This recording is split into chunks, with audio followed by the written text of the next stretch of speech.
तो मसाला को भून लिया है यहाँ पर। आप चाहे तो इसको लहसुन और मिर्ची और प्याज को इसको आप पीस के भी डाल सकते हैं। मैं यहाँ पे काट के डाले हैं। इसके साथ डाल करके फिर इसको अच्छे से मैं भूनूँगी।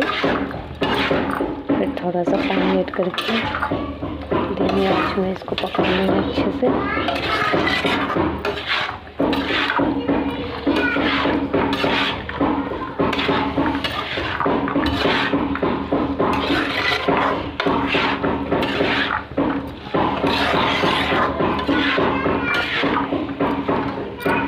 तो मैंने यहाँ पे पानी ऐड कर दिया है।